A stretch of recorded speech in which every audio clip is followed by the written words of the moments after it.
It's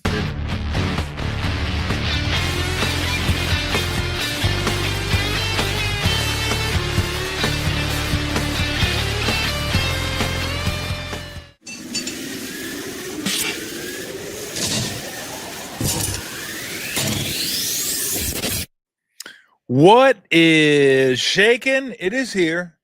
Football season. I know you thought football season was here about a month. It wasn't. Okay, that's preseason. It's not here. It's here now. Starts this Thursday. Extends through the weekend.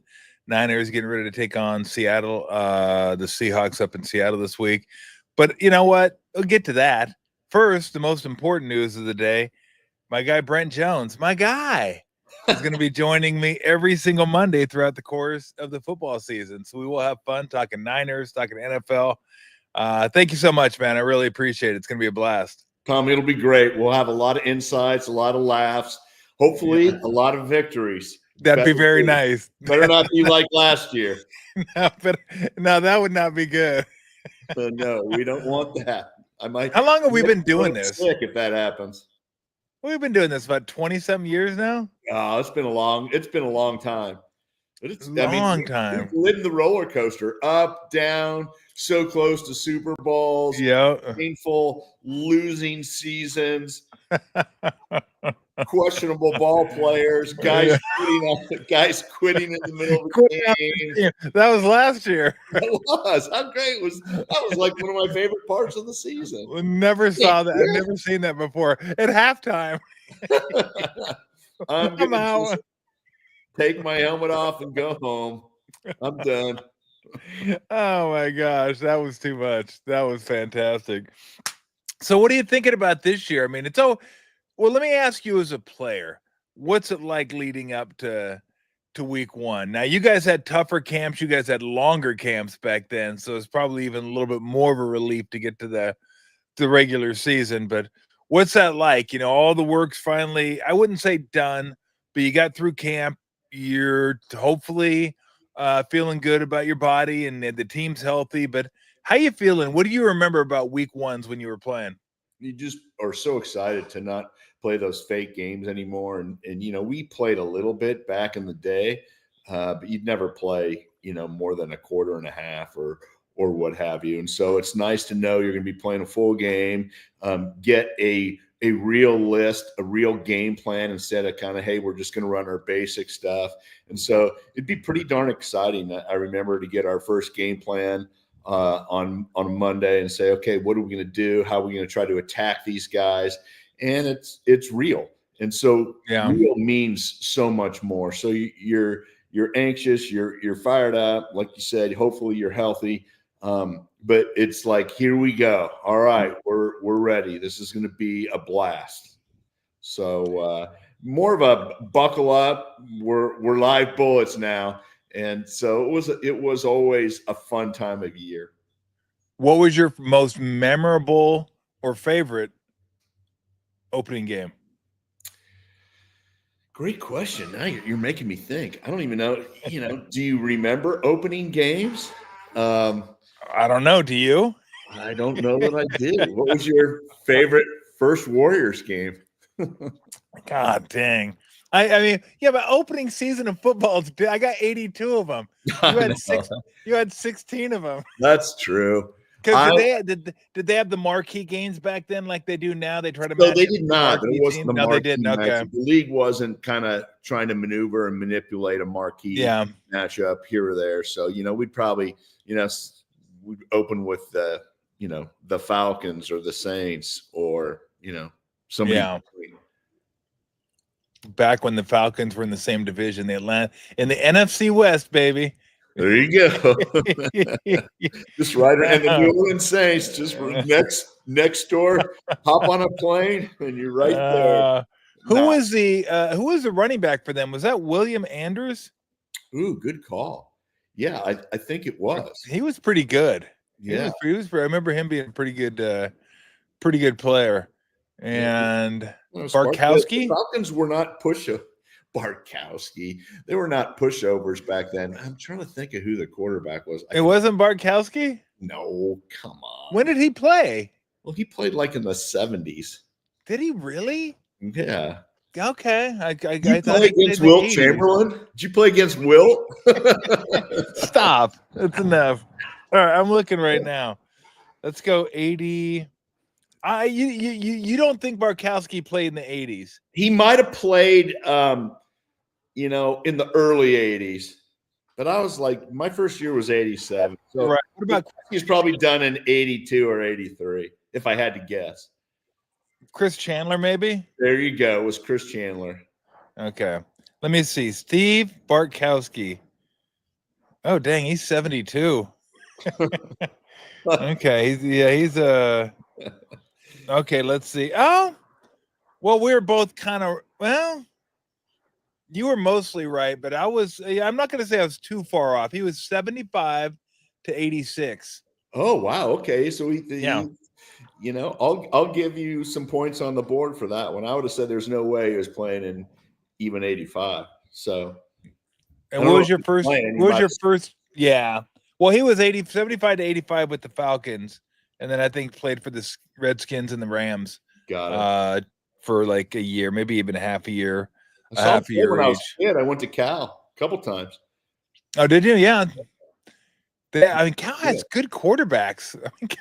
Cal for a school that like doesn't get recognized for being a football school. You go down the list, Cal's some pretty damn good quarterbacks. I know. How is that? I don't know. They could only have good other 21 positions. Yeah, exactly.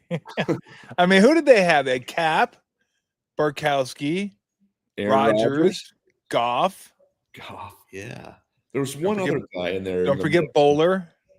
I'm going to throw out a name, and the guy was a stud, and he got cancer. Joe Roth. Oh, Joe Roth. That's right. That's right. They might have another one. I don't know if you see. You probably didn't watch any of the Cal Oregon State game, but that dude they have now, I just call him JKS or whatever. I can't pronounce his last name. But that dude's good. Lefty. Really? He might be another one that Cal has. Like I watched some of that game. I was like, dude, this guy could throw it. I had no idea who he was, but watching him, it looked like Michael Penix a little bit, the way he throws it and his accuracy and everything. I mean, it's only one game and it's Oregon State, so we will see, but you never know. Yeah, that's enough for me to tune in and check it out. Well, I mean, it's still Cal football, so we'll see. Although I do like Justin Wilcox. That's a good dude right there. He is a good dude. I agree. That's a good dude. All right, let's get to the Niners.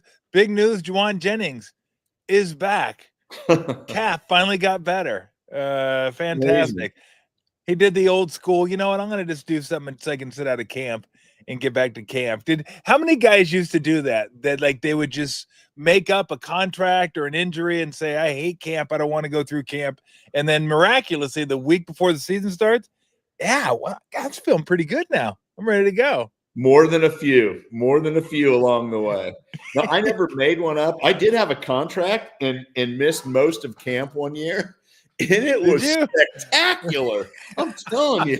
I came in, I was like, this is great. Of course, no matter what anybody tells you, the only way to be in football shape is to play football. It's not run. It's not do all these crazy stretching things. It's not to get on the treadmill. It's not all these fitness exercises. The only thing that prepares you for football is playing football. So that's the one drawback. And so probably missed banging into a bunch of guys for a couple of weeks, but I felt like I got back on track after a couple of weeks. But man, popping pads is a different deal.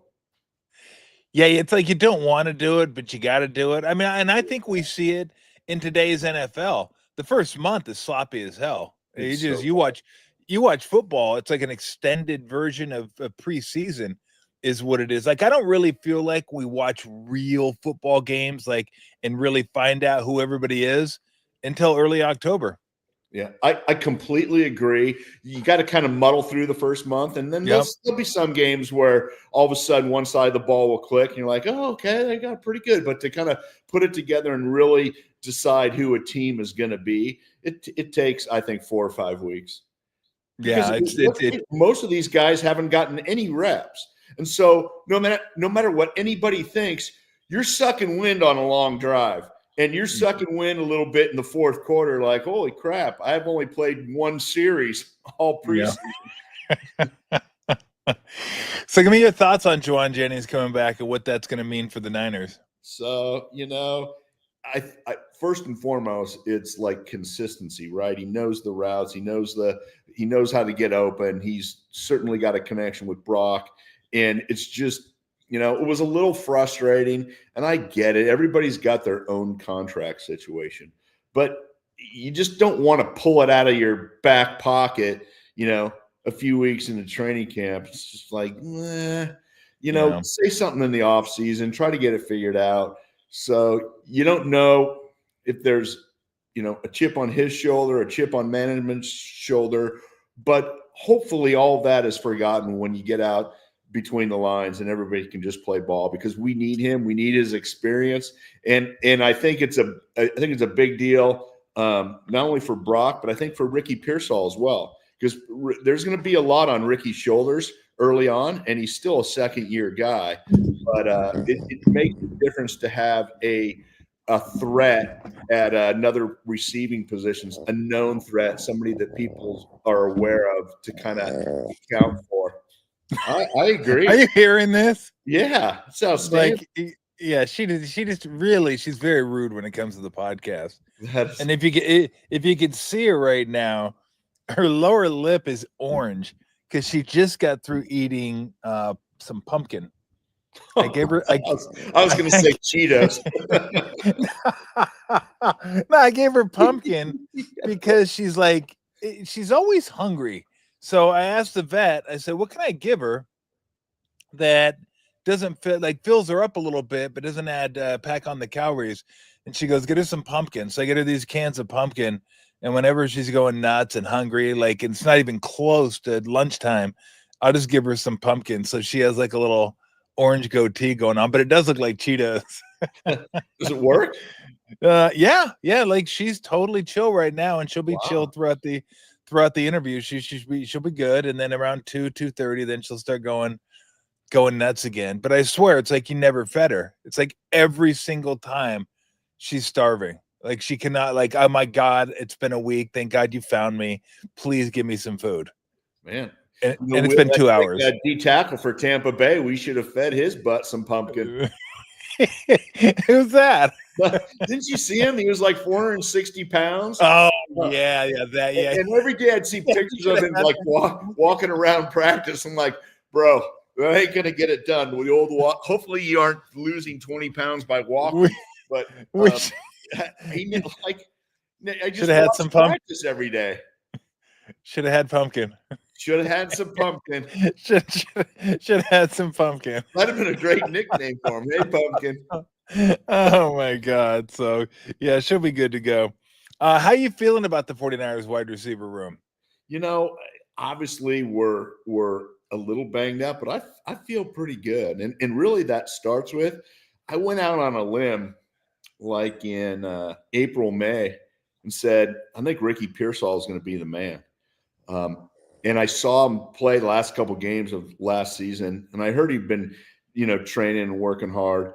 And I thought, you know what? There was just something about him in those last few games where he was figuring out getting separation and getting confidence, catching the ball and running routes and understanding. And I thought, you know what? I think this kid's gonna have a big year. And I said it, and some people wrote about it, kind of like, oh, here's an outlier. But I really do believe that. And then, of course, you got to follow your picks. And so I was checking in during training camp, and he was the man during training camp. He lit it up. He might have been one of the top 1 or 2 performers of all training camp. And so I'm feeling pretty good about that. Now, regular season starting is a different deal, and being the number 1 guy is a different deal. But I think that he has some jukiness to him, some smoothness, some ability to separate, and he's pretty sneaky on some of those routes. And so I think the off-season time working with Brock Purdy has really helped him. We have Juwan back, and you know what? George Kittle covers a multitude of sins, right? Yeah. So you have him in there. You have to account for him as a defense, and so he changes the way people can play you. So having him certainly makes it easier for the wide receivers. So right now I feel pretty good. I think we're going to get Ayuk back week probably probably week 5 or 6. Demarcus Robinson, who's no slouch. If you've watched the Rams before, I watched him more than a few times. Has last year, he's a player. I know he's getting a little older, but I think he's going to be back week 4, and so we're get some guys back along the time frame, some healthy, fresh legs. But all in all, I think when we have the unit together and we're rolling, I think it'll be a pretty strong unit for us. We're going to be, little bits and pieces early on, but outside of that, I think we'll be okay. It's going to be interesting to see again. Yeah, because I don't know if Ayuk will be I think he'll be number 1 right out of the gate, but it's kind of like him and Jennings, but they're so different, right? I think Jennings is much different than Pearsall, and I wouldn't like the mix as much if McCaffrey weren't healthy. Like if the running game wasn't good to go, then I'd be like, I don't know if you could really rely on those guys, but I do like them in tandem with because the running game, that might be top 3, I'm guessing. I think Detroit's probably 1 as far as running back tandems. I'm probably missing one out there, but this has got to be top 3, Brian Robinson Jr. and Christian McCaffrey. And if those guys can stay healthy, this running game, if the line is just, good, if not, didn't have to be great. If it's good, this running game, you want to talk about covering up for a lot of sins. This running game can certainly do that. Yeah, I actually really agree with you. The Brian Robinson Jr. trade was pretty cool. To all of a sudden see him there, it gave us that stable, don't mess around back in the background. Maybe give C-Mac a little time here and there. But out of all the things I'm looking forward to see, it's Christian McCaffrey rolling full speed again. That is what I'm looking forward to most. Yep. And so I'm anxious. I know he's back and he's rolling, which is fantastic. He's going to be a beast in the backfield. Also, I'd love to see him catch some more balls this year. I just think that it just sets up and it helps the whole passing game. And so getting him the ball out of the backfield early would be fantastic. And let's see what he can do in the open field. Man, I'm excited. I think he's probably got, I want to say a chip on his shoulder, but I am sure that he wants to let everybody know that he's back and he's the man. Yeah. And then Brian Robinson Jr., not only does it give you security if McCaffrey does miss any time, but it also allows you to rest Christian McCaffrey a little bit more. Like he doesn't have to go out there and carry that much of a load. Although I know how Kyle thinks. He's like, if I could have McCaffrey out there, why wouldn't I want to have McCaffrey out there? I want to just keep him out there. That's how coaches are. When you want to win, you want to have your best players out there, and he's one of your best players. So, but I think Brian Robinson Jr. gives you that luxury. Like, hey, we don't need to push you to so many touches. We got this guy; he can get it done. And if he happens to miss game 2, whatever, you got a guy who's a starting caliber running back in there. Yeah, it makes all the difference in the world. If you're going to have, some 1A players, that's a position to have it at for sure. And so I think that really strengthened us across the board. And I think on the offensive side of the ball, we should be pretty darn robust, I think is the word I'd like to use. I'm holding out on the defensive side of the ball. Of course, we have some studs over on that side of the ball, but we're going to have some new guys as well to see how they play, to see how they kind of mix together. And I think it'll be fun to watch them as well. Have you ever played on a team that had 2 guys that got shot before? No. And I thought about that when it happened, because it's just, as you know, there's not a whole lot. It's an anomaly. It is. Let's hope we don't have 3. Yeah, I know. All I know is, I mean, no offense, but if those 2 guys are walking together, I'm on the other side of the street. I mean, just in case. Yeah, that's it's pretty random. It's really random. But they're 2 guys we're gonna really count on this year, and so it's kind of a cool story that they kind of made it through, and you can look back and it's a scar, but hey, it's. You can talk about it and you're back and you're healthy and it didn't take away from your career, which is cool because it'd be a tough one to live with. Whew. Well, as they say, we can laugh about it now. Yeah. It's all over and they got through it. But when it was going on, man, scary as hell. All right, we'll get to Purdy. I mean, I neither of us feel like that Purdy's going to have any sort of drop off. I know from talking to you, and I'm as high on Purdy as anybody. Mostly are a lot of people are still waiting for it. I don't know why. I don't see why, but I think this is the year like he's really going to take another step forward. Like he's going to be. I think he's one of the top 7 or 8 guys in the game already. But I just have a feeling this year is the year he proves it. I kind of have the same gut instinct. I went and saw him at a practice. Looks like he's bulked up. Really? It's noticeable. Yeah. No, he had to put on 10 pounds, and he just looks beefier. His arm strength looked even better. And so I kind of felt like, wow, he's really showing me something this offseason. One of the things that I think last year, and when you have guys banged up and your offense, your back's against the wall, I think he tried to do too much. I really do. I think he tried to make balls fit into places that were risky. I think he was probably obviously taking more risk because he had to, because this team was not as talented with some of the injuries, some of the players that we had on the field at that time. But I think all in all, it was a learning year for him, and I still thought he was good. And I think he's going to be great this year. I really do. I think he's going to be a top 5 or 6 guy for sure. And it's hard to, how do you judge guys top 5 or 6? It's stats. Wow, because one guy threw 2 more touchdowns than another guy. He's better. And so I think it's kind of how you operate in your team, how you lead them. Obviously, you're going to have some big stats, but I think he'll have all of those things. Keep him healthy, keep his arm healthy. And I think it's going to be a big year for us. I really do. And I think people are not giving this 49er team as much credit as I think that they're going to deserve once the season gets going.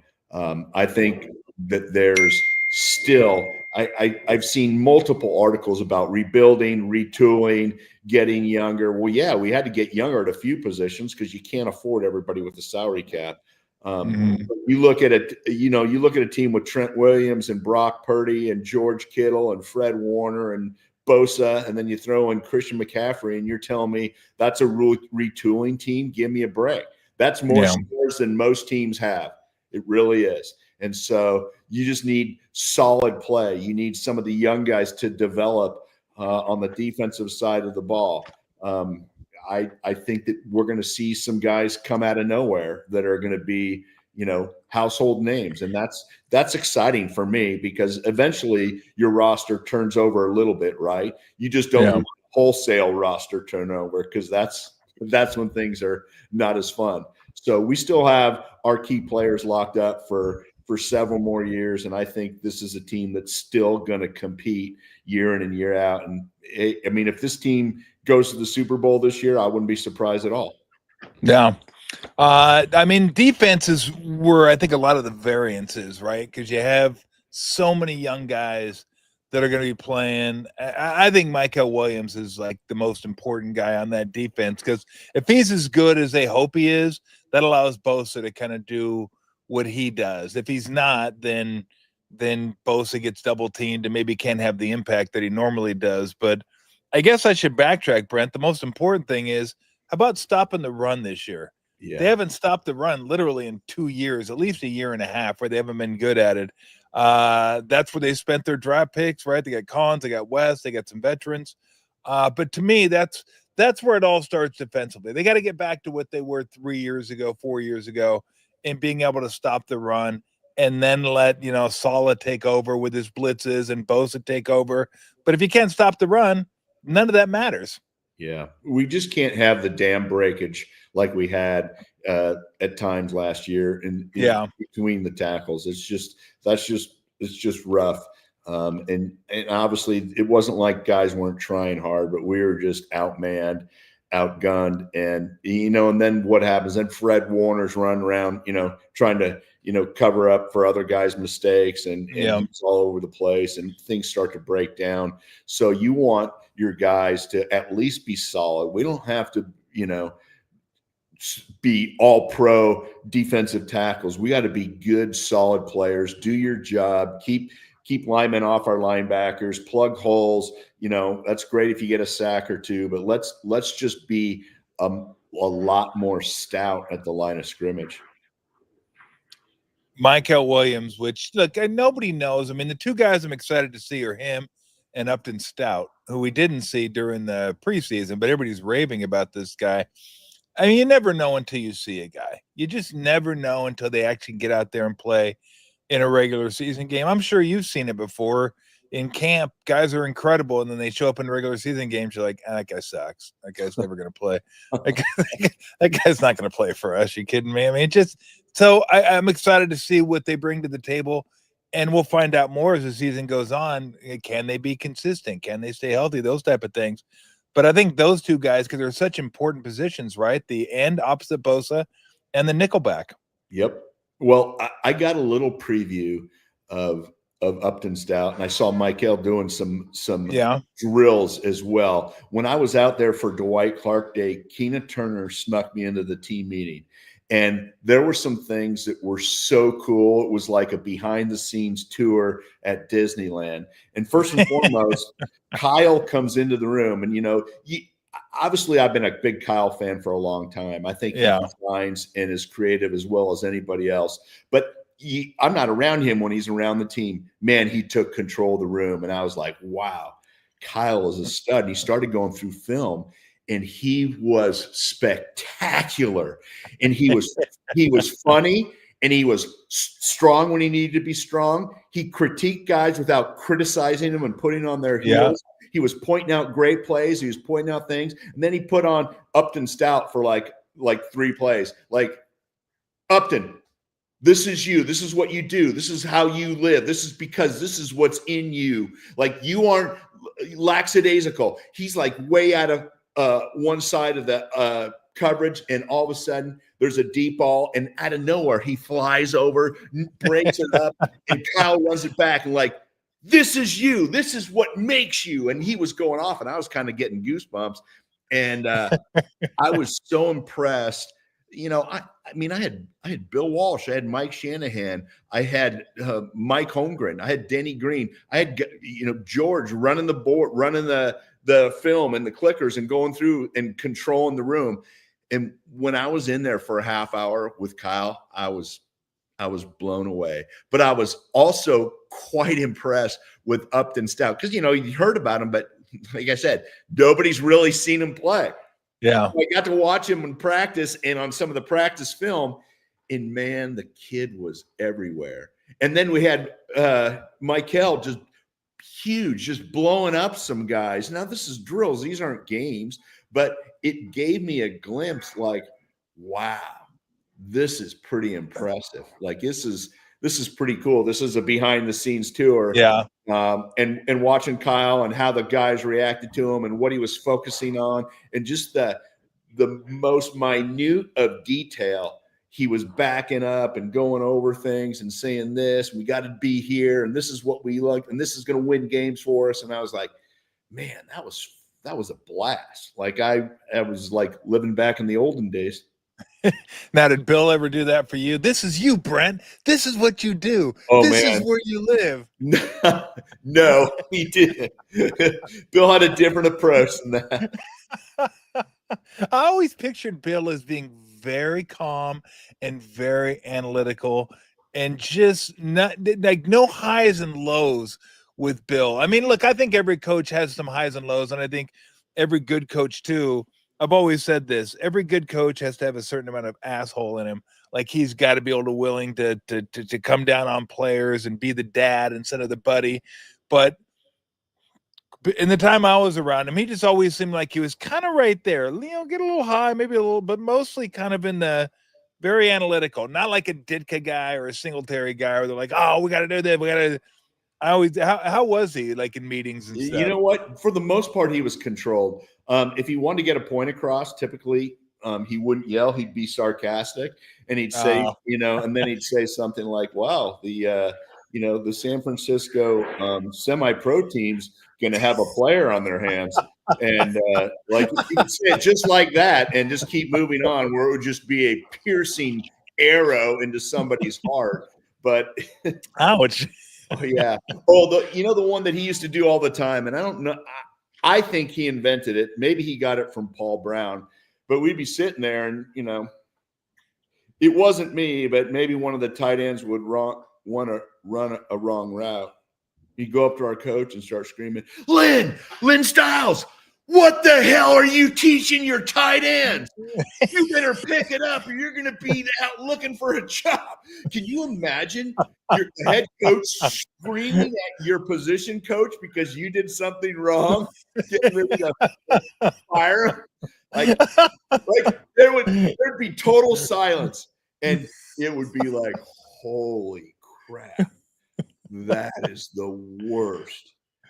You're going to cause your position coach to get fired. Yeah, I remember he screamed at Mike Holmgren one time about the quarterbacks. I think it was something Steve did, way back in the day. And you could have heard a pin drop. And Mike's face got all red.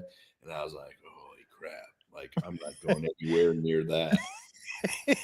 That's a pretty good strategy. That's a dang good strategy. Make the players feel just crappy light it up. Get their coach fired. Yes. Wow, light up the guy's coach. That's why they called the man the genius. Man, he was a genius. So then that's incredible. Then the assistant coach is pissed for getting lit up. And then the player's embarrassed as heck. Yeah. And everybody on the team is like totally silent because he's threatening the job, not of a player, but of a coach. Like, wow, this is heavy. Oh God, that is unbelievable. That is unbelievable. It was a great strategy. So how are you feeling about the defense? Like, what do you think needs to happen? Like, to me, it's the run that's together. It always starts there, but it's even more important for this team because it sets up so many things, and they just haven't been good at it. I feel pretty good about Green and Lenore on the outside. And then Winters or Martin or whoever, I don't know, just give me Fred Warner in the linebacker group, and I feel pretty good about the linebacker. I've heard some positive things about Winters as well. So it'll be Did great to kind of get him back and rolling full speed and, bouncing around and understanding. The Robert Saleh thing gives me so much more confidence.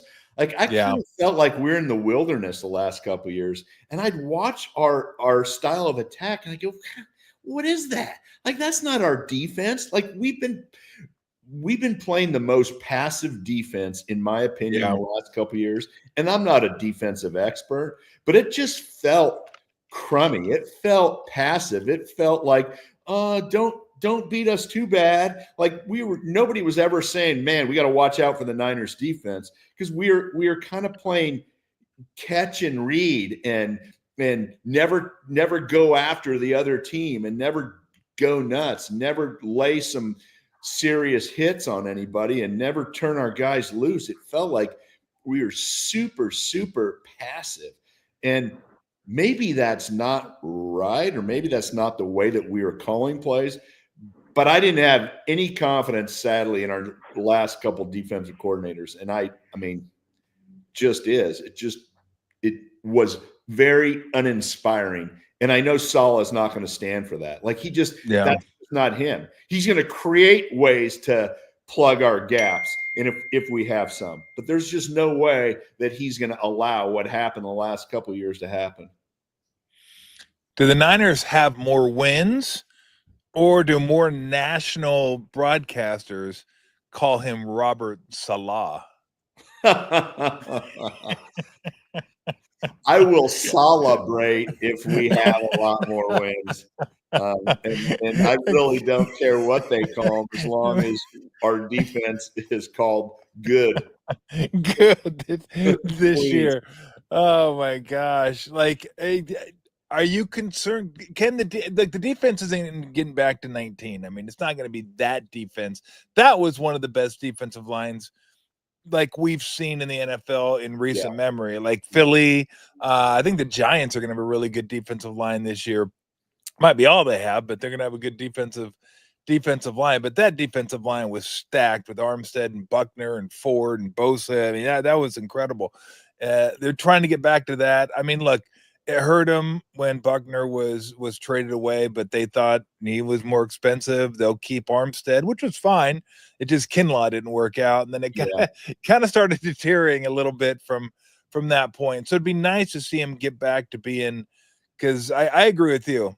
I have trust in Saleh, and I think him being a head coach, going away and getting that experience, and then coming back to the organization is only going to benefit Kyle and benefit the team. But I have more I have more questions about the defense than I do I think the offense will be fine if they're healthy. Defense, I think, can be middle of the pack, maybe upper middle of the pack, something like that.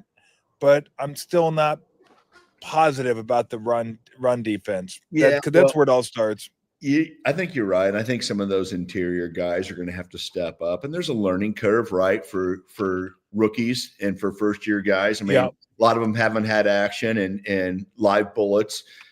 Not to use a bad pun for a team that's had 2 guys shot.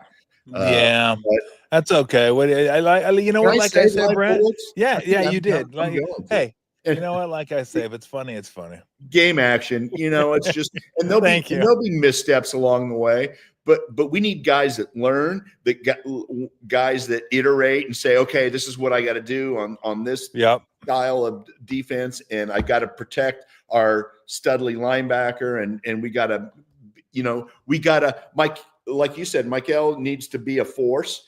So we're not getting Bosa doubled all the time. And so everybody's going to have to do their part. And you don't come out in week 1 and say, wow, we've already solved all of our problems. Even if they look really, really good, it's still just 1 week. And so in a perfect world, by week 7 or 8, man, our young players are getting it, and they're understanding, and they understand the dynamics around the style of defense, and we're covering good, we're hitting hard, and we don't have any major, breakdowns, play after play after play where you're like, gosh, this team can just get 5 yards every time they hand off the ball. We're going to be okay. Our offense is going to put up some points. And I think we have too many great players on the defensive side of the ball, or certainly a handful of great ones where they're going to say, hey, we're just not going to allow this to happen. So I feel like we're going to be okay. But as you know, 1 or 2 injuries or 1 or 2 guys not, taking it seriously can break down all 11. It's interesting because, I think I think Lenore and Green will be fine.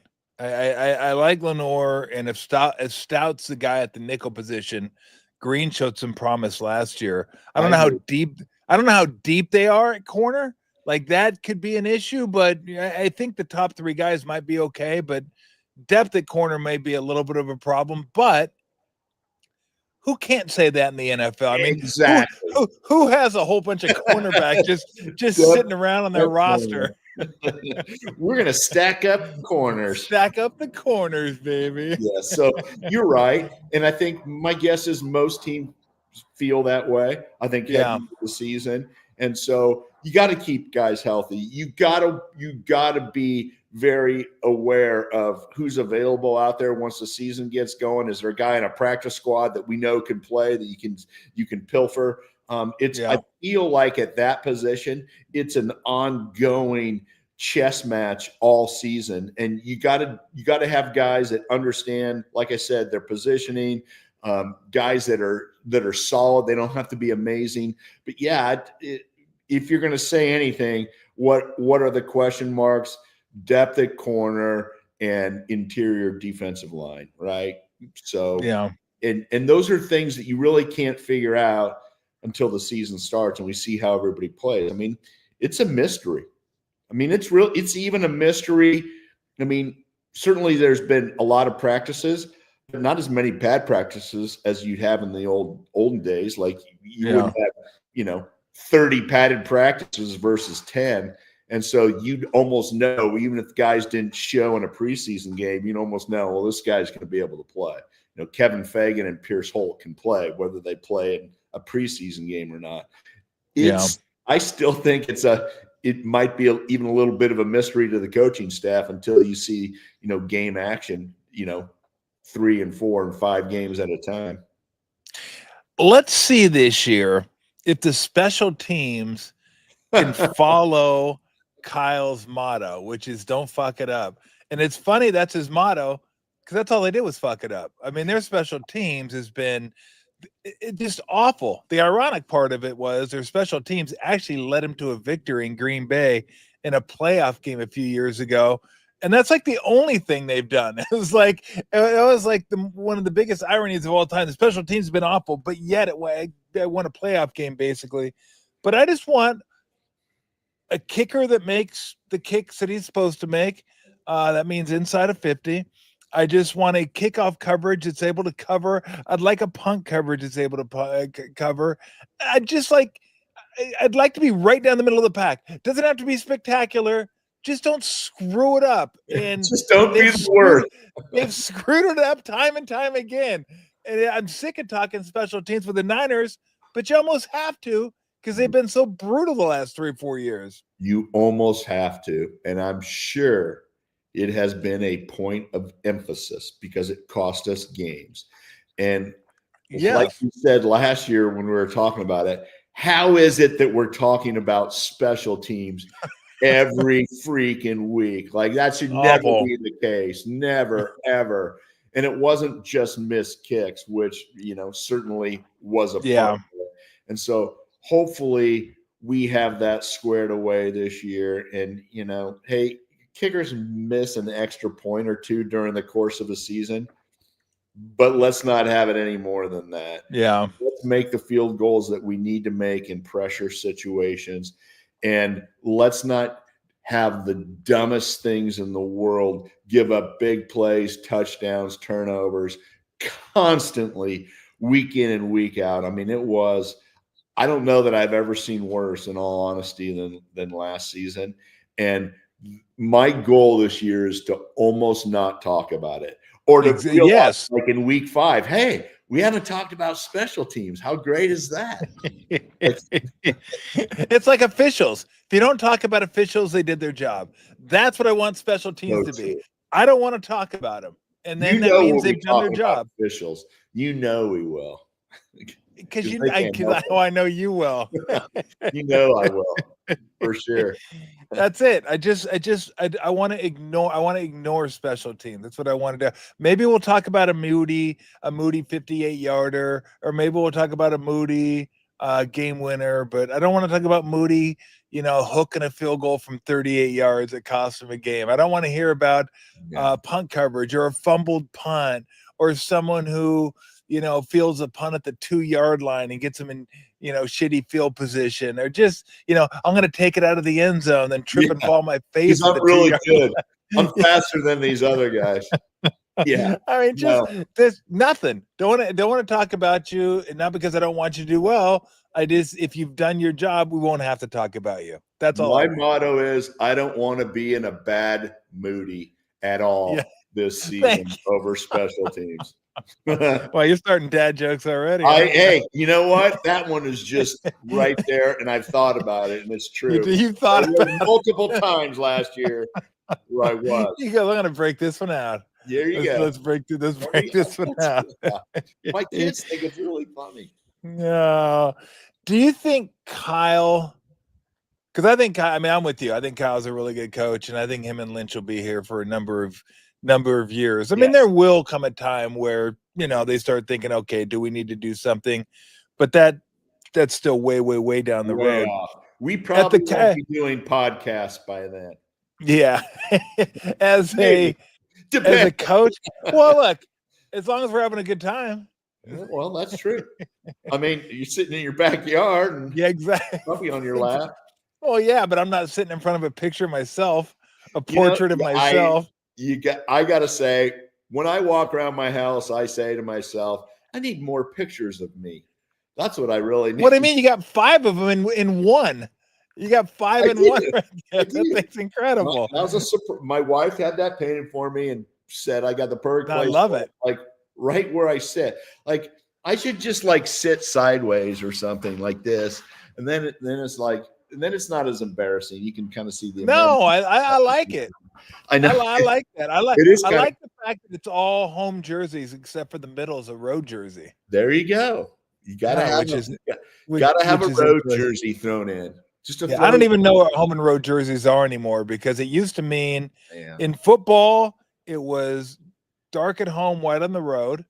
I think that's the same in hockey, and then baseball and basketball were white at home and grays or your color uniforms on the road.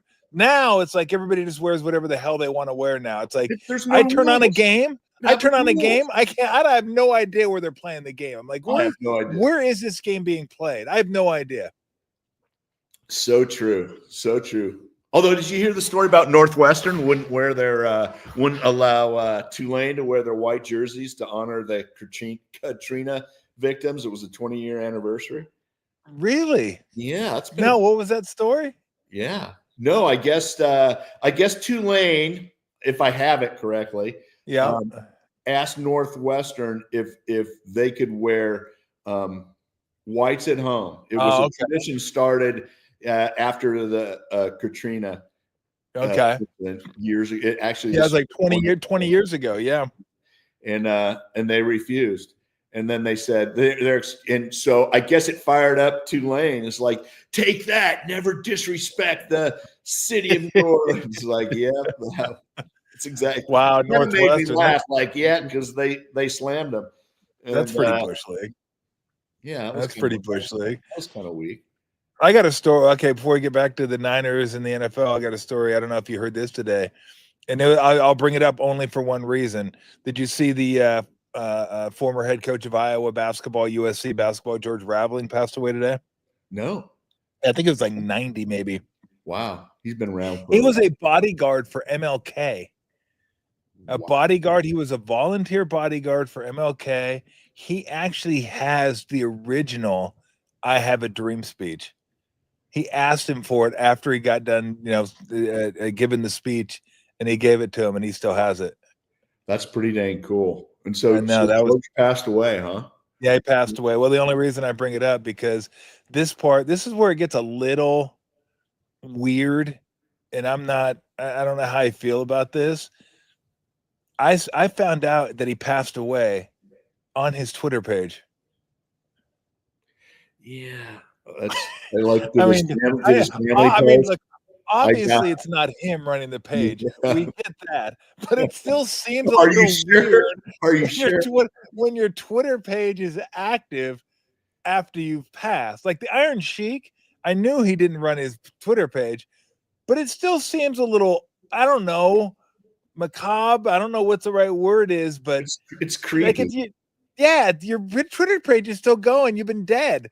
And for Iron Sheik, had been like 8 months, and he's still throwing out tweets. I'm like, okay, that's like, cut it out. Like, get a new Twitter page, move this Twitter page to a different one. It's like, bro, you're dead. You can't tweet. Okay, it's over with. So, are you sure you can't tweet when you're dead? I'm pretty sure. Okay. That was a sign. That was a sign of the times we live in, when a person's death is announced on his Twitter page. I'm dead. I guess from a family perspective, it's kind of the best way to disseminate. Yeah, because you can get it out. Get out the news. It's still weird. It is weird. It kind of creeps me out. And yeah. What is kind of creepy, isn't it? You go to someone's Twitter feed, you're like, I wonder what they're up to today. Oh, they're dead. Yeah. Hi, I'm dead. Have a great day. Thanks. Heart emoji. Thanks for being on my Twitter. Any tweets from here on out aren't really me. I will not be responding for the future. Anyway, all right, let's get to the division. How do you feel about the division? Like, I think the Rams may have the best talent. I think their schedule is a little harder than the Niners, and that's where things kind of balance out. Where the Niners have 3 last place games, the Rams have 3 first place games, which makes it a little tougher. But yeah. I think it'll be between those two, because I'm sorry. I know this is way too simplistic. I like Gannon, the head coach of the Cardinals. I like some of the stuff they have. I will never pick a team with Kyler Murray to win a division. I'm not a Kyler Murray guy. That's it. And No. I discount them right You off the just seem bat. to come up short every year. Are you again? Wow. Wow. You're on a roll. So easy. How do you You're even on a see over roll. the linemen? How do you even see over their waist? Oh, But no, God. I Their will say waist. he's a good athlete, and if he develops into a good quarterback, I mean, he has his moments. But yeah, I'm just like, I can't pick the Cardinals. Like, I can't take him seriously. I know Marvin Harrison Jr. is supposed to be all that, but they haven't found a way to get him the ball, and so we'll Yeah. see. So I agree with that assessment. I was poring over the Seahawks roster the other day, and they got Sam Darnold and Jackson Smith, Njigba. In Jigba, yeah. Jackson Smith and Jigba, JSM Good, or and then JSN or JS something. there you But go. we sound like we're both Butchered 70. Like, Yeah, I we mean, butchered that. I'm sure I did, but I can't. Unless I'm Jackson broadcasting and Smith and saying it Jigba. every week, like I'm not practicing my JSN. creations. Yeah, there you go. Yeah. And Cooper Kupp can do some damage. I'm sure he's going to surprise some people as my guess this year. But I look at the rest of I think Sam Darnold had a pretty good support system around in Minnesota. Yeah. I think they're going to have to rely on him. Kenneth Walker, solid, but it's not Barry Sanders. And I looked at the defense and I'm like, who are it, most of these guys? And I think the defense is pretty decent, though. Really? I do, and I think the head coach is a pretty good defensive I know the head guy coach too. That was going to be what I was going to rely on. That's going to make them competitive. But I don't know if they have enough star power to carry today. And that sounds kind of like a weak analysis, but it's just, I don't know. I thought Geno Smith did a pretty good job with that team. And Geno kind of resurrected his career. And I thought, okay, good for him. But there's no DK Metcalf. There's no the guy that used to give us fits. Lockett? Yeah. No Tyler Lockett. And so you kind of look at that team and you're like, okay, it's kind of a new team. And as good as Cooper Kupp is, like he's getting older. I just noticed my Your Mama name is up there. That's pretty good. I got that going for me. Which is nice. Yeah. I was just trying to be a smart ass when I was signing in and said, Tom wants your screen name. I'm like, yeah. I didn't even notice that. I didn't even notice that. I was just looking at you, so I wasn't even concentrating on the name. I just saw that in the corner of my eye. I'm like, what the hell? Is it like happy hour in Dallas already? No. You don't even drink. Oh, no. Come on. It's amazing that you and Steve were roommates. Like, no, that had to be the fewest amount of drinks in the history of the NFL by roommates. That was for sure. That was for sure. Because I don't know if you drink less than Steve, but I know you don't. You don't really drink. You may have a glass of wine occasionally. Everybody in Texas, like happy hour, you got to sit around and have a whiskey or a tequila with somebody or the. Oh, okay. Are you a whiskey guy? Not really. Any of those tequila? I like nice tequila, but yeah, that's not a big. Yeah, it's not a big thing, and you can't really just be a wine sipper in Texas either. Oh, that's right. Beer's okay though. I mean, beer's good everywhere. Yeah, beer's normal. Beer's good everywhere. They wouldn't like me until I don't drink hard liquor, and I don't get along, so I would never be invited into the fold in Texas. Just wouldn't happen. Wouldn't happen. All right, let's get to the Rams and Niners then. I mean, we talked about the Niners. What do you think about the Rams this year? To me, it depends a lot on Stafford's health. It's all coming down to Stafford's health. And, I thought, okay, they're just giving it the old, it's not so great, but he's going to be fine. And I thought, okay, yeah, he's just old. But if there's a disc problem in his back, like if there's something going on there, man, that can just crop up at any time, any torque, any hit, anything. And so the way I looked at it was, okay, I'm not drafting Stafford on my fantasy team. And that that actually tells me that I do have a concern for the Rams, because although whatchamacallit actually looked pretty good. I watched him play in a game.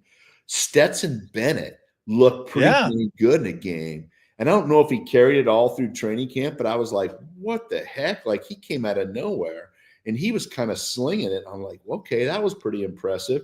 So, they have Devontae Adams, they have Puka Nacua. Like, you can't be horrible. Who the running back is? What is it? Kyron Williams. And then I think Blake Corum. Oh yeah, nice. Out of the U of M. And so all of a sudden, I think they've gotten better on defense, but yeah, I think they have enough players that they're going to be super competitive. Their schedule, like you said, that was a huge advantage for us. It was the only benefit of last year's painful season.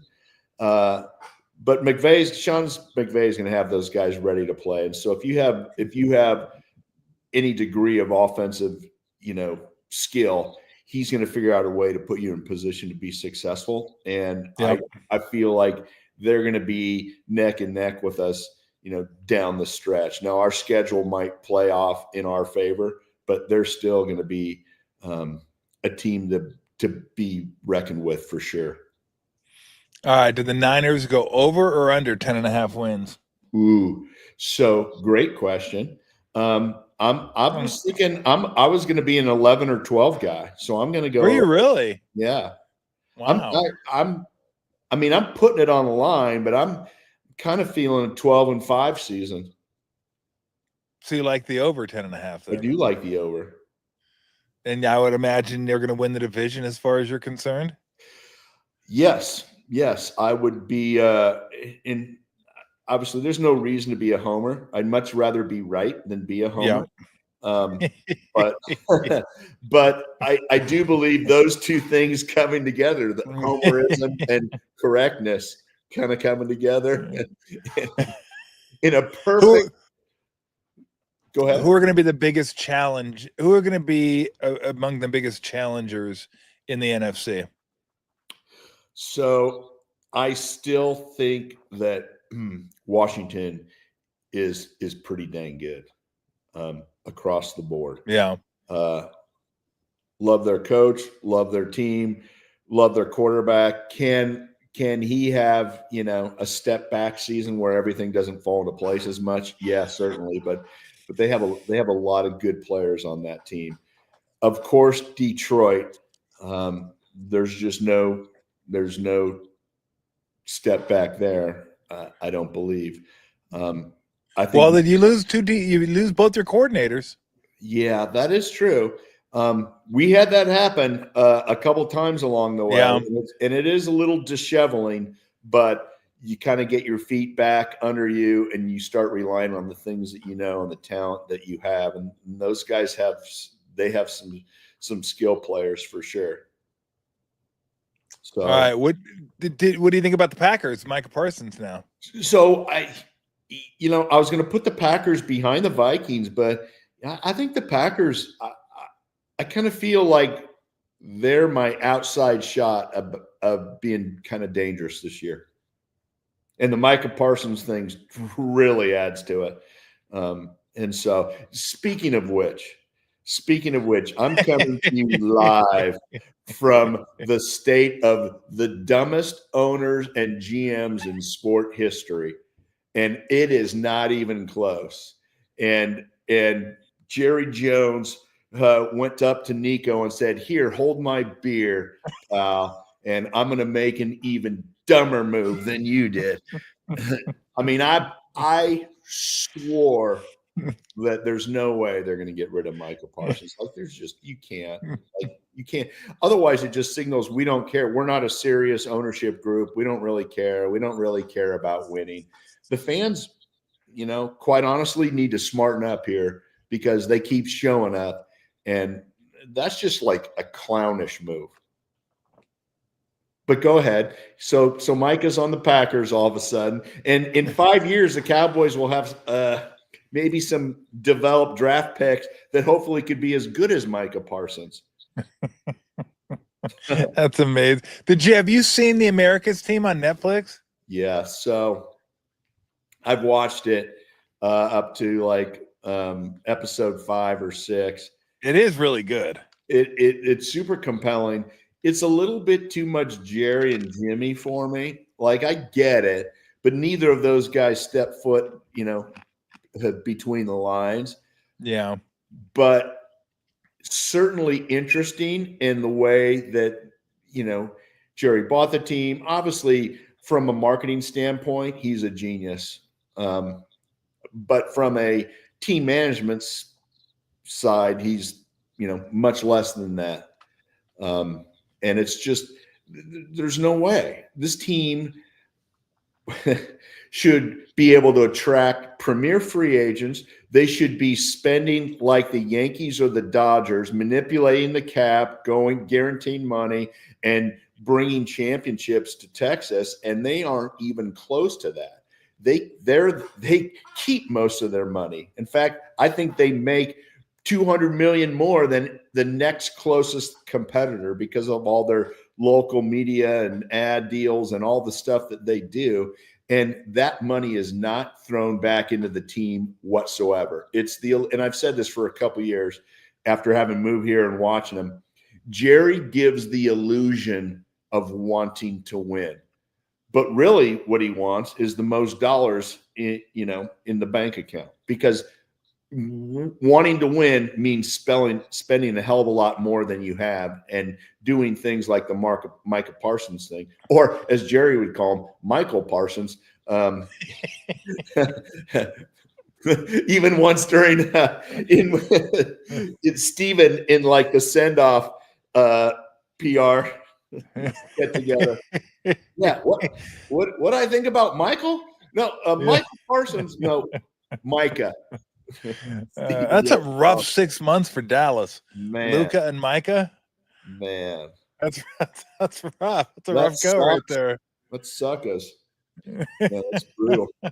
Yeah, no, and people here, like, you almost to the point where you feel bad for them. Like what the hell? Like, are we trying to be bad? Are we trying to throw away the best pass rusher in the NFL and get 2 future picks? Like, were people losing their minds in Dallas?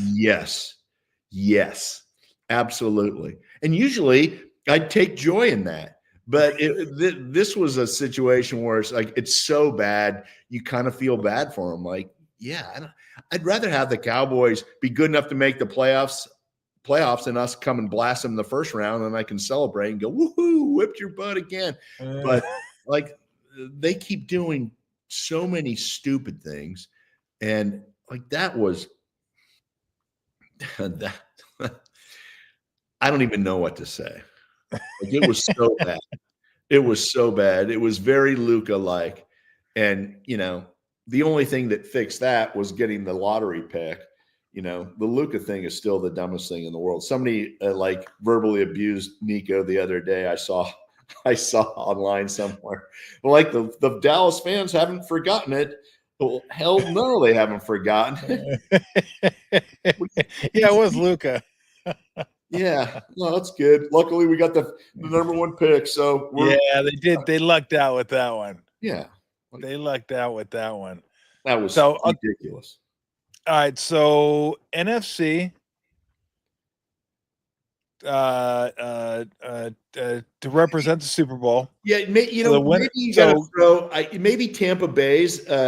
Yeah, I was gonna say they're not a sleeper, but you usually don't go to that league for a team that's going to win and have staying power. But they could. Yeah, they could. I mean, I like them. I like their weapons on offense. I like Bucky Irving. They got Ibuka from Ohio State to go along with Evans, and then Godwin come back at some point. So I think them, Washington, Philly, Lions, Packers. Yeah, we hadn't gotten to Philly. Rams, yet. Niners.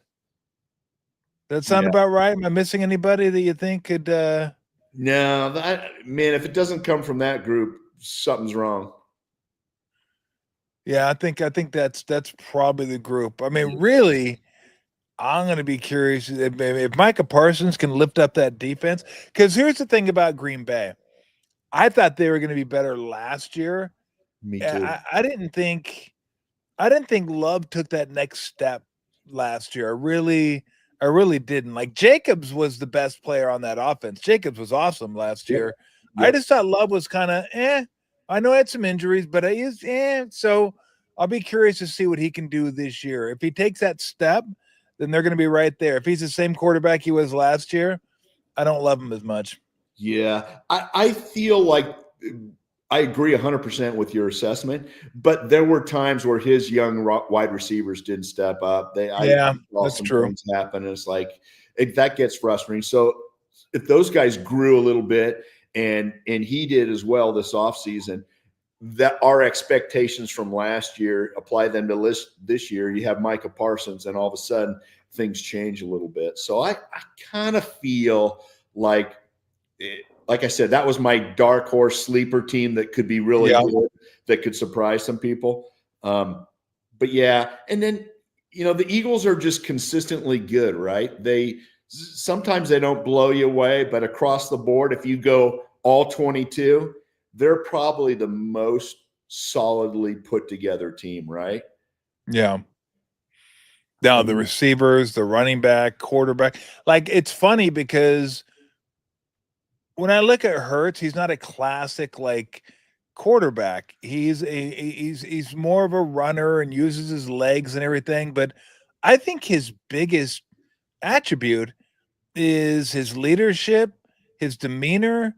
He's a winner, like intangible stuff that you just get from him. And I think that stuff matters. I mean, does it matter more than being able to run and throw? No, but I think there's something there with him that I look at him. There's a reason he succeeded at Alabama, and then Tua took over and he went to Oklahoma and succeeded again at Oklahoma, and then fought himself from second round draft pick, but then took over in Philly and then just managed to make it work. He's better than I thought he was, because I just looked at what he did. Like I was like, he doesn't throw it that well. He's a really good runner, but you got to be able to throw it a little bit. You don't realize all the other stuff that goes along with being a quarterback. And God, he seems to have like all that other stuff. I think he does. And you know what? We've talked about this, and we've said, one of the things that makes Brock Purdy really different is his ability to process. Yeah. And I think Hurts has that. But man, the guy's just steady Eddie, right? He never gets too up. He never gets too down. You have wide receivers squawking on the sidelines. I need to get the ball. And you know what? He never lashes out. He never, shuts the guy out the next game. He never just says, yeah, forget that guy. He's consistent, and he's a consistent winner. And those are intangibles, like you mentioned, that I think people don't pick up on all the time. So they're going to be, at the end, they're going to be there as well. Anybody else in that division? Well, the Commanders, like I said, I'm shocked I even said Commanders, because I have to teach myself to say Commanders. I actually said it without even thinking about it. They certainly have the skills and the team to potentially go further. I think they were the surprise team last year that went as far as they did. People will be looking for them. They're going to have a different schedule this year, but certainly the Cowboys or the Giants. The Giants would be better. Cowboys will probably be the same. And not like Washington, but I always wonder, okay, let's give Daniels another year to see if he's like the real deal. I think he is, but I never want to go based on 1 year. McLaurin's going to be over 30, so he just got the big contract. I love it. But who knows? The running backs are unsettled. Who knows who's going to be the running back? I think Austin Eckler's like RB1 right now. So, Debo should help. And based off, here's the thing about the NFL, and you know this, like half the teams from last year that made the playoffs probably aren't going to make the playoffs this year. So you got to start trying to figure out who those teams are. I know. Well, because if you were betting, you would bet all those teams that we mentioned were going to make the playoffs, and there'll be a couple of them, 2 or 3, that will not. Yep. which to me is crazy. It's like, how can they not? But man, when you get out there and you start playing the games, things change. Guys get a year older. Guys lose their motivation. Guys go 90% instead of 100%. And, then you get banged up or you get one injury or whatever. It's what makes the NFL so great because you never really know. You never really know. What about the AFC? Well, it's so hard to leave out Kansas City, Buffalo, and Baltimore. Man, I know. Like, I can't leave any of those three out. If I was going to leave one of them out, it'd probably be the Chiefs, believe it or not. I think that I would have said the same thing. There's no way that Buffalo's not. And I kind of feel like this might be Lamar Jackson's year and Baltimore's year. Like, I don't know why I think that, but in my gut, and I never pick Baltimore because he's always struggled come playoff time, or they've always, don't show up in a big game. But I'm kind of feeling like this might be their year. Same thing you could say about Buffalo. I mean, they're on the doorstep, but it feels like the Chiefs somehow, some way hold it together every year and are competitive with nobody. I mean, Xavier Worthy has to step up big. Rashee Rice is what, 6 games? Yep. And Pacheco is going to be back as the running back one. Kelsey feels like, you know what? I would have tried to draft Kelsey in my fantasy draft, and he was gone. I felt like people were going to let him slide because he's older, but I kind of feel like he has something to prove this year because I think people were kind of down on him, his fitness last year, and he was sloppy and hanging out with Taylor too much. And so I kind of feel like he wants to at least show his future bride that he's pretty good. Because I don't think Taylor's thank you. He hasn't played very good since they've been dating. No, really hasn't. So who's not going to make who is a surprise team in the AFC? I think the Broncos made it last year, didn't they? That's right. Or did they just miss it? No, I know the Chargers got crushed by the Texans. Yeah. And I'm trying to think, did the Broncos make it and get beat? I want to say they did. Yeah, my mind tells me that they did. I saw Bo Nix, and I was at the Niners practice, and I saw Bo Nix throwing, and he was freaking on fire. Really? Yeah, I remember thinking, golly sakes, I can't believe that's Bo Nix. But he looked like he was in total command. So I was impressed. I mean, it's one day, it's one scrimmage, but you can pick out attributes and you can pick out flaws if there are obvious ones. And I thought he was pretty darn good. So they're certainly a sleeper team. What do you think about the Patriots? Well, they're going to certainly be better. But I thought Drake May was pretty darn good last year for having almost no skill players. Yeah, I know. It was pretty interesting. So they'll be competitive. I mean, they could sneak in. Do you say the Bengals? I mean, if they have any semblance of defense, they should be a playoff team, and they could go deep. I mean, they could gash you with their weapons. And so there's a lot of outlier teams, I think, in the AFC that could sneak up and buy. By the way, Denver did make it last year. Okay, good. Buffalo beat them. I remember that game. I thought they made it. I thought 3 teams in the AFC West made it. I'm looking at them right now. So if we were to go, how many teams make the playoffs? 7? Is that what it is? I used to know 4. The whole thing like the back of my hand. I knew all the tiebreakers. It's got to be 7 because 1 gets a bye and then everybody else plays. Yeah, is what it is. So I think they'll go to 8 pretty soon. So let's do the last thing before we go. Let's do oh God, I don't have standings on here. Okay, let's go AFC. Who makes the playoffs? I'm still going Kansas City, Buffalo, and Baltimore. Yeah, well, I'm not going to go against those 3. I'm going to go Bengals. Okay, Bengals 4. Yeah. Their defense is so bad. And to the Bengals too. I It's know. like it's an easy out to go. And to the Bengals. Screw them. Mike Brown, he's the worst. I'm gonna keep them off for now. Okay, you can keep them off. I'm gonna keep them off for now. Patriots? I might add them. I don't know. I might go the Patriots. I'm not sure. Okay, so who else do we have? How about you gonna go Broncos? You got to go Broncos out of the West, right? Do I go Broncos or Chargers? Alongside Kansas City? Broncos or Chargers? Ooh. Yeah, Well, they made it last year, right? Yep. I mean, I guess they could. Yeah. I'm gonna go. How about I'm gonna go Broncos, no Chargers. I'm down with that. Okay, so I got 4, you got 5. I'm going Texans. Yeah, I think you got to go Texans in that division. I think CJ Stroud bounces back this year. Okay, I'm going to go my surprise. Yeah. I dare you to say the Browns. No, kind of not that silly. I'm going to go Jaguars.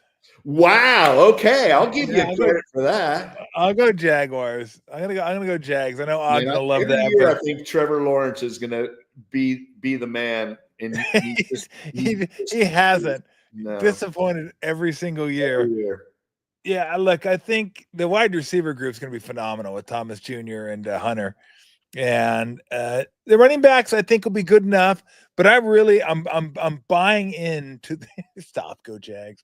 I'm buying into the Liam Cohn being the coach and getting the best out of Trevor Lawrence. Like if you can get what you got out of Baker Mayfield after where his career was headed, you can't tell me that Baker Mayfield has better attributes and better tangibles than Trevor Lawrence. Now, Baker Mayfield may be a leader that Trevor Lawrence never will be. He may have a demeanor that Trevor Lawrence doesn't have and may get people to follow him more than Trevor Lawrence. That's possible. And that you can't fix. But I think if anybody's going to get it out of him, I think Cohen's going to get it out of him. And when in his first year, Trevor Lawrence looked like a guy that was going to be a guy. Absolutely. Recently he hasn't. He doesn't look like he gets people to follow him. He just doesn't. So that's what I'm banking it on. I'm banking on Cohen coming in. Then you got Hunter, and now you got a Lawrence with a competent quarterback guy. So that'll be my shocker, the Jags to make the playoffs. If I could advise Trevor, I'd say, bro, this is what you got to do.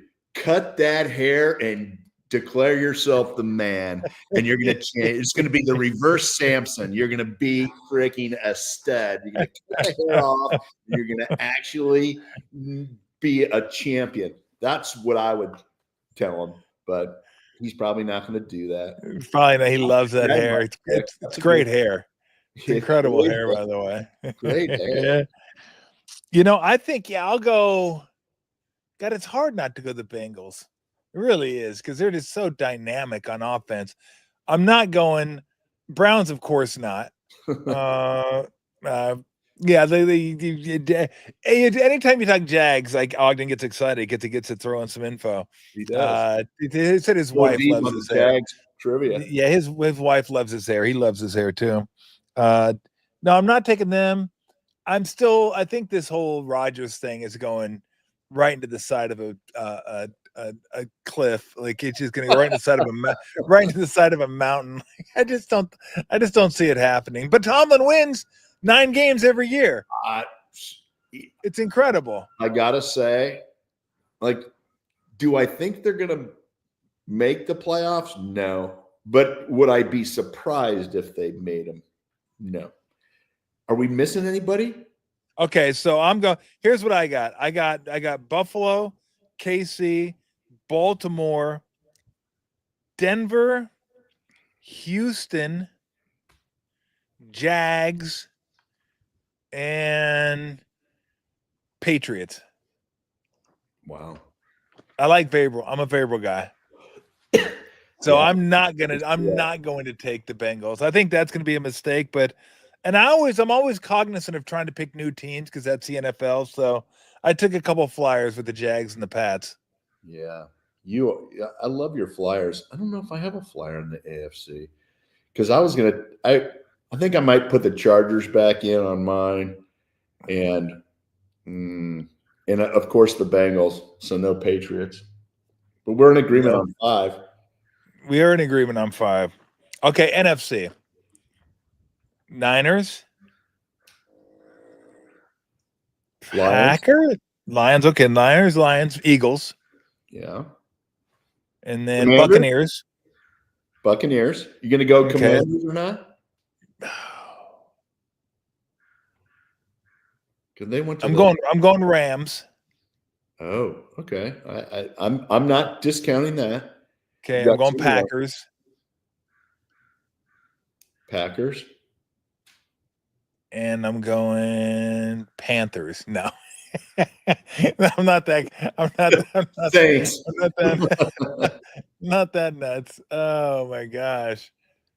I'm going to God. Do I want to go? That just seems like too easy to just throw them up there. But I think it's Commanders or Vikings or who else is even out there? Oh yeah. Yeah, I'll go Commanders. I don't like that pick, but I'll go Commanders. All right. Then we're in agreement there. I don't think anybody's going to break through out of that crew. Like who's a super outlier that could you know what? You know what? And Andis just brought it up. I'm going to get rid of Washington. I'm going to go the Falcons. Okay. What? Hey, easy. That is scoffing at me. I'm laughing. It was almost like you tried and you couldn't help yourself. You just went. I kind of thought you were joking. No, I like Penix. I like Drake London. Bijan's pretty good. Bijan's a stud. I agree. He was the man here at UT. What do you mean UT? He went to Washington. Bijan? Oh, I thought you meant Penix. Don't even try that, bro. that would be a Steve Young. Yeah. Don't even try that, bro. Easy, bro. Yeah, no, easy, bro. Yeah. Okay, I'll let you have that. That's an outlier for sure. Well, you got to have a couple outliers. You got to have to. All right. Okay, so who'd you go with? You know who my outlier is going to be? Who? You're going to laugh. Cowboys. Oh, come on. Come on. After you just call him the worst owner, you lambasted the team. And their defense is going to struggle. But I got to say, I think Dak will come back and have a good season because CD has George Pickens on the other side. And that could create some havoc. He's a Pickens, and I'm a grinning. Okay. Hey, you picked the Falcons after that. I mean, I could have said the Browns, and it would have been the same thing. No. I almost said the Giants, and I thought I got to go really far out there. So we got to tape this because we're playing this at the end of December. Okay, Ogden, make sure you write it down. Write down our playoff predictions and see who's closer. Really, because we've matched about 4 teams on each side. So it's going to come down to like 3 teams and see how those teams do to see who wins. Okay, who's your we didn't pick like your random long shot from the AFC. Well, I thought the Patriots was kind of like long shot enough, but random long shot from the AFC. I'll go random long shot from the AFC. The Raiders. Okay, that's a good one. Well, I like Pete. I mean, Pete Carroll. I think Pete Carroll, where he goes, he usually. I mean, he's done really well. He did great with the Seahawks, and I think the energy there. I think Geno's better than you think he is. I love Max Crosby. Ashton Genty, I'm not sure. I think he's going to be a stud. Jacoby Myers is a guy that's underrated. So. and I think their defense will be a little bit better. It's a tough division. It's not a bad outlier. Yeah, it's the best coaching division in football. Andy Reid, Jim Harbaugh, Sean Payton, and Pete Carroll. Yeah, No other I don't division even think comes it's close close. to that. No, it's not even close. So No. that'll be my in the AFC. It'll be the Raiders will be my super long shot, and then just for the hell of it, my super long shot in the NFC will be the Panthers. You said the Falcons. No, I have the Falcons in the playoffs. You did? Yes. Oh, I thought you just picked them as your super long shot. No. I took the Commanders out. Hey, Put the we got to Falcons make sure in. that these are all on the record because I'm going to abuse you with the Falcons pick. We're gonna have it. I gotta say, if it hits, I'm gonna be bummed.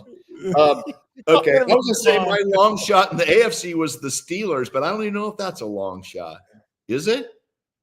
Kind of. Not a super duper long shot, but kind of a long shot. All right. My super duper long shot in the AFC. Okay. The Titans. Come on, the Titans. That is the Falcons. No, it's way worse. Come on. It's way worse. Cam Ward, Rookie of the Year. Oh God. Okay, which NFC? NFC super duper long shot. Let's see. I can't pick.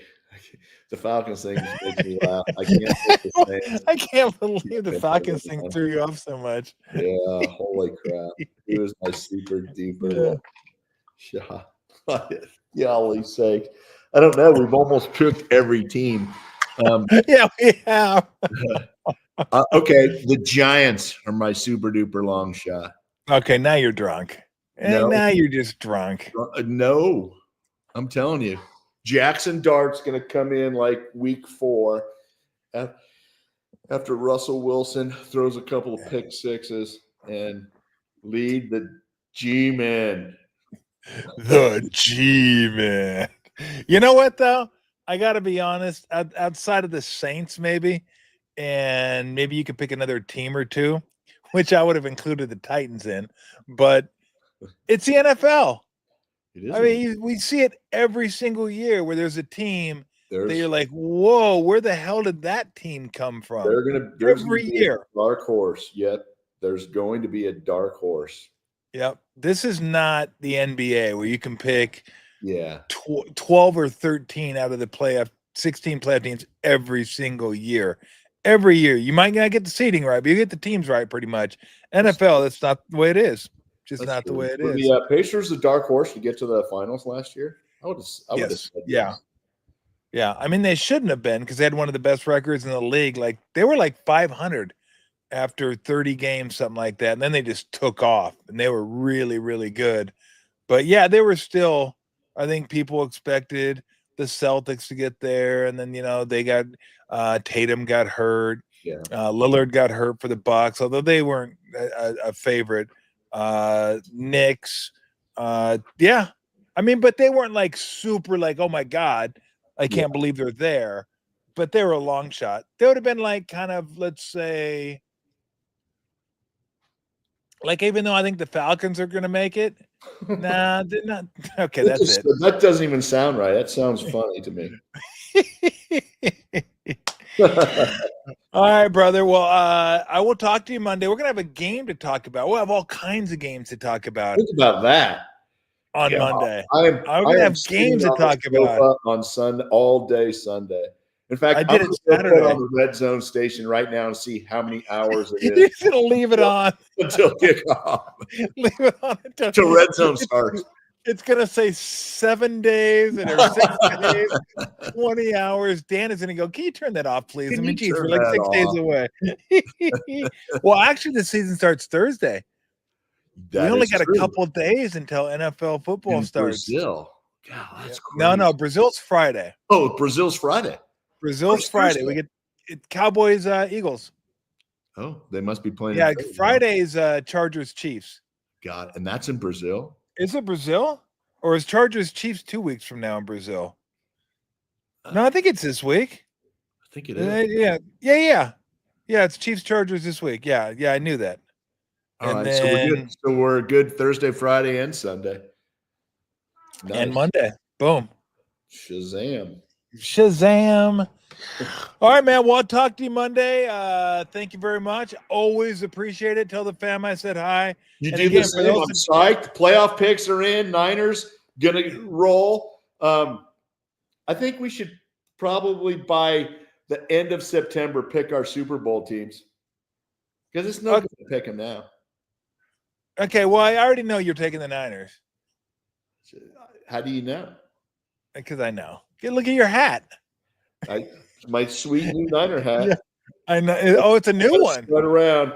Hey, I freaking took it off early last year. They better not make me do that again. I'm still waiting to see if I'm going to wear mine or not. I went with Free Roam Brewing. Jeremy Affelt owns his brewery and down in Texas. I'm not sure where. I don't know if it's close to Dallas. I think it's closer to San Antonio. I think it is. I think somebody else told me about that. Yeah.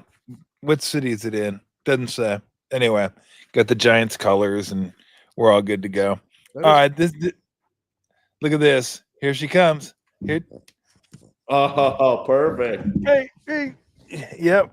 See, now it's not 2, it's 2:30. And she goes, "This is bullshit. I've waited patiently. It's time to eat. Pumpkin. Let's go." She had her pumpkin. She wants her food now is what she wants. All right, brother. Have a good week. Enjoy the games, and I'll talk to you Monday. All right, buddy. Sounds good. All right, Brad. See ya. Go Niners. Go Niners.